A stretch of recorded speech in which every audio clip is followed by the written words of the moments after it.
right, so you covered ones that we need to get to before the Oscars happen, but what about the new ones coming out in theater? Because we know we've been seeing these kind of playing over and over in previews. Right. We have 6 new ones in West Michigan this weekend. 2 of them are in limited release. The limited release ones are Quartet, which is Dustin Hoffman directed.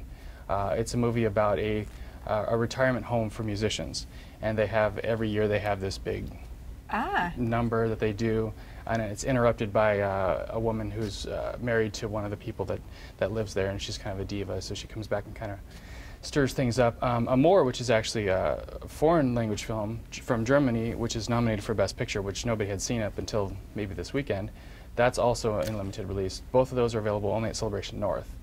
The animated movie this weekend, Escape from Planet Earth, is about a group of aliens that are defending their planets, and they get trapped here on Earth by their villain. So, the other movies, the romantic movie this weekend, if you're putting off Valentine's Day, Safe Haven, that's Julianne Hough and Josh Duhamel, based on a Nicholas Sparks movie.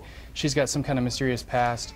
He's a widower, so they form this relationship, but they've got to deal with whatever's in her past. Okay, do you think this is going to be the big movie of the weekend? Because I've been seeing a lot of previews for You have been seeing a lot of previews for this one and the next one that we're going to talk about, which is Bruce Willis in the 5th Die Hard movie, A Good Day to Die Hard, which is Safe Haven's PG-13. This is rated R. Even though it's rated R, this is going to be your big one at the box office. Okay, because a lot of people have been waiting to see this one. Right, and it's your anti-Valentine's Day weekend programming, but it's certainly going to pick up a lot of money this weekend, even though it is rated R.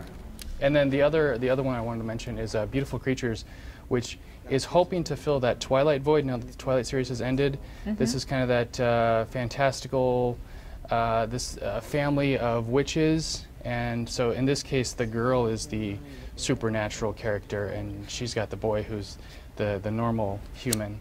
And she has to deal with, eventually, they either become the good witch or the bad witch, so she's at that point in her life where she's Is this just a movie, or is it based on a series of books? It's based on a series of books. Okay, and this is probably the teenagers will love this one. Yeah, so we'll see if that does as well as they're hoping. Okay, probably.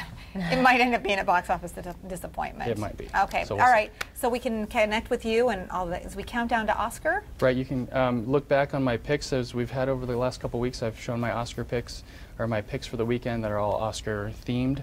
So check those out on my YouTube page. And we're going to do picks ourselves too. Next week. So if you would like to kind of pick your own and see how you compare, that would be great too. Right. Yeah, thanks Aaron. Aaron. We appreciate it. Have a great weekend. Yes, be West, everyone. Get some sleep, Rach. You've had a long week.